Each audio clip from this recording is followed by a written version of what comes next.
Hello students, today we will start a new chapter of civics of class 9th.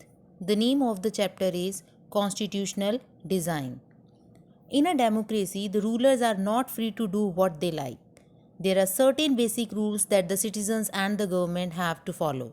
So all such rules together are called constitution, and constitution is the supreme law of the country that determines the rights of the citizen, powers of the government, and how the government should function. So in this chapter there are some questions about the constitutional design, like why do we need a constitution, how are the constitution drawn up, who designed them, in what way. So what are the values that shape the constitution in democratic states. So let's start. First we will discuss about the democratic constitution in South Africa, कि South Africa में democratic constitution कैसे आया. First, hear the word apartheid. Apartheid was the name of a system of racial discrimination unique to South Africa. Apartheid means रंग भेद की नीति. ये एक ऐसा सिस्टम था जहाँ रंग के नाम पर डिस्क्रिमिनेशन किया जाता था. जैसे कि अगर मैं बात करूँ साउथ अफ्रीका में, पहले वहाँ पर क्या था, एक्चुअली वहाँ पर ब्रिटिशर्स रूल कर रहे थे. जैसे इंडिया के अंदर ब्रिटिशर्स ने रूल किया, उसी तरह से साउथ अफ्रीका में भी ब्रिटिशर्स का रूल था. अब ब्रिटिशर्स का कलर क्या था, वाइट, और जो साउथ अफ्रीका के लोग थे, जो नेटिव पीपल थे, उनका कलर था dark black. Clear. So the system of apartheid divided the people and labelled them on the basis of their skin colour. तो जो अपार्थेड सिस्टम था उसने लोगों को डिवाइड किया और उनको लेबलिंग की उनकी according to their skin colour. Like first one the white, the second is the non white. White are the rulers और the government means britishers, and non whites are black native, जो वहीं के लोग थे जिनका skin colour dark black था. And the coloured means migrated from India, यानी कि जो इंडिया से लोग साउथ अफ्रीका में जाकर रह रहे थे उन्हें कलर्ड बोला जाता था.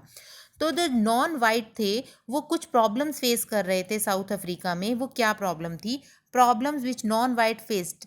Not allowed to live in white areas. उनको वाइट लोगों के जो एरियाज था वहाँ जाने की परमिशन नहीं थी. They can't work in white area without permit. वो उनके एरियाज में काम भी नहीं कर सकते थे अगर उनके पास परमिशन नहीं थी. The non whites did not have voting rights. उनके पास अपनी ही कंट्री में होने के बावजूद भी उनके पास वोटिंग राइट्स नहीं थे. Train, buses, school, colleges, public toilets were all separate for the white and the black, and this are called segregation, यानी अलगाववाद इसे बोला जाता था. So black could not form association और protest against the terrible treatment. और black जो थे वो कोई फॉर्म एसोसिएशन को नहीं कर सकते थे, और ना ही वो कोई ऐसा कोई प्रोटेस्ट कर सकते थे कि उनके साथ जिस तरह का बिहेव हो रहा था उसके खिलाफ वो आवाज़ उठा सकते थे. तो ऐसा पॉसिबल ही नहीं था. So, since 1950, the black and colored fought against the apartheid system. तो 1950 में जो ब्लैक और जो कलर्ड थे उन्होंने इस सिस्टम के खिलाफ आवाज़ उठाना शुरू किया. They launched protest marches and strikes. उन्होंने साउथ अफ्रीका में जो गवर्नमेंट थी उनके खिलाफ प्रोटेस्ट करना स्टार्ट किया, स्ट्राइक्स करना स्टार्ट किया, ताकि वो अपनी बात जो है लोगों तक पहुंचा सके, गवर्नमेंट तक पहुंचा सके. ये आप यहाँ पर एक ये जो आप देख रहे हैं, इस तरह हर जगह वहाँ पर एक बैनर लगा होता था साउथ अफ्रीका में कि danger natives Indian and coloured, if you enter these premises at night you will be listed as missing arm. तो इस तरह की वहाँ पर बहुत सारे पूरी कंट्री के अंदर बैनर लगे होते थे. ठीक है. सो नेक्स्ट है, so the African national Congress यानी कि ANC was the umbrella organization that led the struggle against the policies of segregation. This included many workers unions and the communist party. तो वहाँ पर एक पार्टी बनाई गई. वहाँ के जो कलर्ड और जो नेटिव पीपल थे उन्होंने एक पार्टी एसोसिएट की जिसका नाम था अफ्रीकन नेशनल कांग्रेस. वो उस ऑर्गेनाइजेशन के अंडर उन्होंने अपनी पॉलिसीज़ बनाई कि हम सेग्रेशन को कैसे ख़त्म कर सकते हैं. उसके खिलाफ उन्होंने बहुत सारी पॉलिसीज़ बनाई. और इस ऑर्गेनाइजेशन के अंदर वो कौन कौन काम कर रहा था? मोस्टली जो वर्कर्स यूनियंस थे और कम्युनिस्ट पार्टी जो थी उन्होंने मिलकर इस सिस्टम के खिलाफ आवाज़ उठाई. So many sensitive white also join the ANC to oppose apartheid. अब बहुत सारे ऐसे वाइट भी थे, यानी कि वाइट लोग जो ब्रिटिशर्स थे वो भी जानते थे कि जो रूलर्स जो वहाँ पर हैं वो जो वहाँ के नेटिव पीपल है उनके साथ गलत कर रहे हैं. तो उन्होंने भी ANC का साथ देना शुरू किया अपार्थेड के अकॉर्डिंग. मतलब अब जैसे ये होता है ना कि हर पर्सन तो बुरा नहीं होता. ठीक है। तो वहाँ अब जो ब्रिटिशर्स थे उनमें कुछ लोग ऐसे थे जो मानते थे कि वहाँ के नेटिव पीपल के साथ जो ब्लैक्स हैं उनके साथ बहुत बुरा बिहेव हो रहा है, तो उन्होंने भी उन लोगों का साथ देना स्टार्ट किया, तो उन्होंने ANC को ज्वाइन किया। Several countries denounced apartheid as unjust and racist, but the white racist government continued to rule by detaining, torturing and killing thousands of black and colored people. तो वहाँ पर क्या हो रहा था कि बहुत सारी जो कंट्रीज थी उन्होंने भी अपार्थाइड के खिलाफ आवाज़ उठानी शुरू की। उन्होंने कहा कि हाँ, साउथ अफ्रीका में ये गलत हो रहा है, लेकिन जो वाइट गवर्नमेंट थी वो कंटिन्यू अपना रूल चला रही थी, वो लोगों को टॉर्चर कर रही थी। बहुत सारे हज़ारों लोगों को जो ब्लैक थे, कलर थे, उन्होंने उनको मार दिया था। So in 1964, Nelson Mandela and 7 other leaders were sentenced to life imprisonment in 1964 for daring to oppose the apartheid regime in the country. तो 1964 में वहाँ पर नेल्सन मंडेला और उनके 7 लीडर्स थे, उनको आजीवन कारावास 1964 में दे दिया गया, उनको जेल में डाल दिया गया, क्योंकि उन्होंने सबसे पहले अपार्थाइड के खिलाफ जो है आवाज़ उठाई थी। सो टुवर्ड्स अ नेक्स्ट टॉपिक हमारा आता है towards a new constitution. As protest and struggle against apartheid had increased, the white regime changed its policies. जैसे जैसे स्ट्रगल बढ़ने लगा, लोगों का प्रोटेस्ट स्टार्ट हो गया, स्ट्राइक ज़्यादा लेवल पर स्टार्ट हो गई अपार्थाइड के खिलाफ, तो वाइट जो रीजन था यानी वाइट जो लोग थे उन्हें लगा कि उन्हें अब अपनी पॉलिसीज़ को चेंज करना ही पड़ेगा। So discriminatory law were repeated, ban on political parties and restrictions on the media were lifted. लेकिन फिर भी वो कहीं ना कहीं इसके खिलाफ कुछ ना कुछ कर रहे थे। उन्हें क्या लगा कि अगर हमने ऐसे एकदम से हम ऐसे पीछे हो जाएंगे तो वो सोचेंगे कि हमारे में कैपेबिलिटी नहीं है। तो धीरे धीरे उन्होंने क्या करना शुरू कर दिया, उन्होंने लॉज को रिपीट करना, डिस्क्रिमिनेटरी लॉज को रिपीट करना शुरू कर दिया। पॉलिटिकल पार्टीज जो बन रही थी उनके ऊपर बैन लगाना शुरू कर दिया। ठीक है। सो और दूसरा मीडिया के ऊपर रिस्ट्रिक्शन कर दिया कि मीडिया कुछ भी शो नहीं करेगी कि कंट्री के अंदर क्या हो रहा है, ताकि बाकी लोगों को भी ना पता लगे कि जो लोग हैं वहाँ उनके खिलाफ क्या कर रहे हैं। So after 28 years of imprisonment Nelson Mandela release from jail यानी कि रॉबिन आइलैंड प्रिजन, और उसके बाद 28 ईयर्स के बाद नेल्सन मंडेला और उनके लीडर्स को उस जेल से बाहर निकाला गया। At the midnight of 26 April 1994, democracy was adopted as a form of government यानी multi-racial government in South Africa. और 26 अप्रैल 1994 की आधी रात को साउथ अफ्रीका में रिपब्लिकन नेशनल फ्लैग जो था वो फहराया गया, और ये डिक्लेयर कर दिया गया कि अब यहाँ पर वर्ल्ड की एक नई डेमोक्रेसी जो है वो स्टार्ट हो रही है। और जो गवर्नमेंट बनी वो मल्टी रेशियल गवर्नमेंट बनी, मतलब ये नहीं था कि सिर्फ वाइट ही थे या सिर्फ ब्लैक ही थे या फिर कलर्ड ही थे, सब मिक्स थे। तो मल्टी रेशियल गवर्नमेंट जो थी वो साउथ अफ्रीका में बनी। तो जब वाइट रेशियस को लगा कि गवर्नमेंट अब जो हमारी गवर्नमेंट अब धीरे धीरे नहीं चल पाएगी, तो उन्होंने जो था नेल्सन मंडेला जी को छोड़ दिया, और उसके बाद वहाँ पर जो था डेमोक्रेसी स्टार्ट हुई। So black leaders appealed fellow black to forgive white. तो जो लीडर्स थे वो बाकी लोगों से अपील कर रहे थे कि वाइट केस को हमें माफ़ कर देना चाहिए, जो भी उन्होंने हमें हमारे साथ किया हमें उन्हें छोड़ देना चाहिए। So after 2 years, a constitution came out which gave to its citizen the most extensive right available in any country. तो 2 साल के बाद साउथ अफ्रीका में एक कॉन्स्टिट्यूशन बना जिसने वहाँ के लोगों को उनके राइट्स जो उनके पास होने चाहिए वो दिए गए। And what The constitution of a country is a set of written rule that are accepted by all people living together. Constitution, अब ये वर्ड आया यहाँ पर, कॉन्स्टिट्यूशन होता क्या है? कॉन्स्टिट्यूशन एक कंट्री के रूल्स का एक सेट होता है जो लोगों को जो वहाँ के लोगों को एक्सेप्ट करना होता है। ठीक है। तो कॉन्स्टिट्यूशन बना वहाँ पर, और वहाँ के जो फर्स्ट प्रेसिडेंट थे, जो डेमोक्रेसी जब साउथ अफ्रीका में बनी तो वहाँ पर फर्स्ट प्रेसिडेंट कौन बने? Nelson Mandela.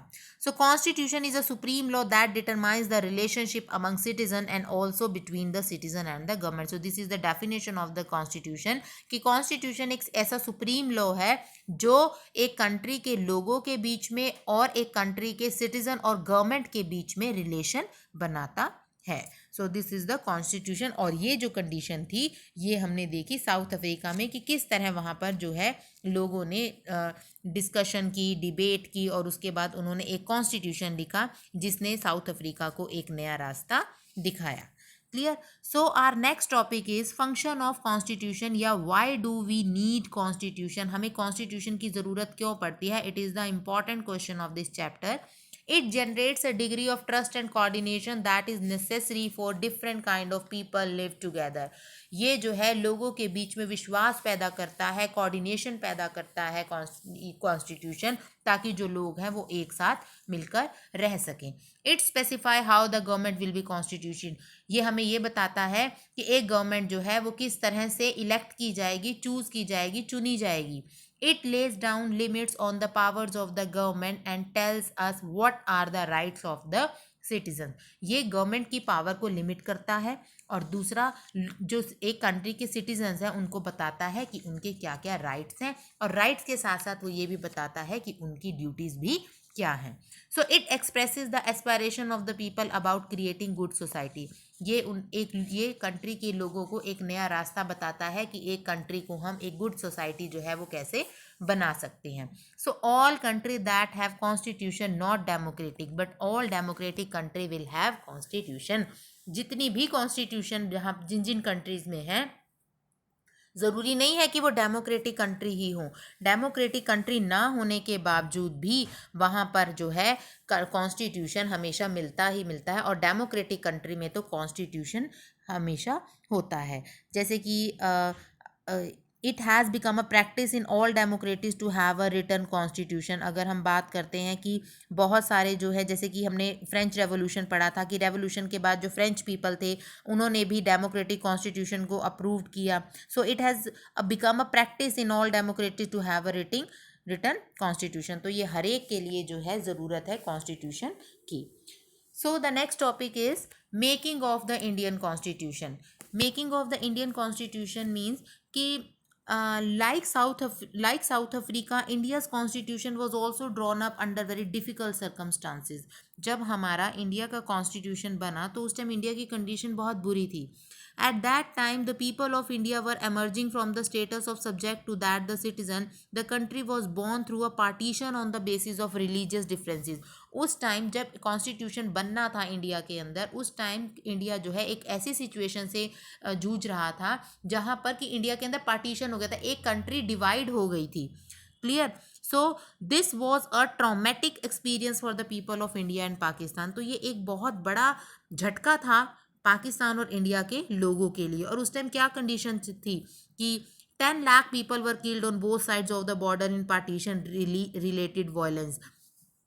10 लाख के आसपास जो लोग थे वो पार्टीशन के टाइम जो थे वो मर गए थे. अब इसमें क्या है कि circumstances at the time of making of Indian constitution was India was still the colony of the Britain. अभी भी वहाँ पर ब्रिटिश का ही कंट्रोल चल रहा था, पूरी तरह से ब्रिटिशर्स अभी वहाँ से गए नहीं थे. दूसरा, partition of the country on religious basis. Religion के बेस पर इंडिया का पार्टीशन हो गया था, इंडिया और पाकिस्तान बना था. Large scale violence, at least 10 lakh people were killed. Refugee problem कि पाकिस्तान से जो लोग यहाँ आए उनको यहाँ पे रहने की जगह नहीं थी, यहाँ से जो लोग वहाँ जा रहे थे उनके पास स्पेस नहीं था. ठीक है. Merger of the princely states. अब प्रिंसली स्टेट्स क्या थी कि जैसे आपको पता है कि किंग वगैरह, प्रिंस जो वगैरह जो थे अपने एरिया में रूल करते थे. तो जब ब्रिटिशर्स यहाँ से जा रहे थे तो उन्होंने कहा, जो वहाँ की जो इंडिया की प्रिंसली स्टेट्स थी, उन्होंने उनके सामने 3 ऑप्शन रखे कि या तो वो इंडिया के अंदर मर्ज हो जाएं, या वो पाकिस्तान के अंदर मर्ज हो जाएं, या वो इंडिपेंडेंट अपनी अलग कंट्री बना ले. तो अगर इंडिया के अंदर रहते रहते ही अलग कंट्री बना ली जाएगी तो इंडिया तो जुड़ ही नहीं पाएगा. क्लियर. तो प्रिंसली स्टेट्स को अपने साथ मिलाना भी एक सबसे बड़ा काम था कॉन्स्टिट्यूशन मेकर्स के लिए. And economically a poor country. और आपको पता है कि ब्रिटिशर्स ने हमारे इंडिया के अंदर हमारी इकोनॉमी को बिल्कुल ज़ीरो पर लाकर खड़ा कर दिया था. तो इस ऐसे टाइम में एक कॉन्स्टिट्यूशन बनाना कितना मुश्किल था. And the constitution was being return, the future of the country did not look as secure as it does today. So the maker of the constitution had an anxieties about the present and the future of the country. Clear. I hope आपको यहाँ तक ये chapter clear है. Rest of the chapter we will discuss in the next video.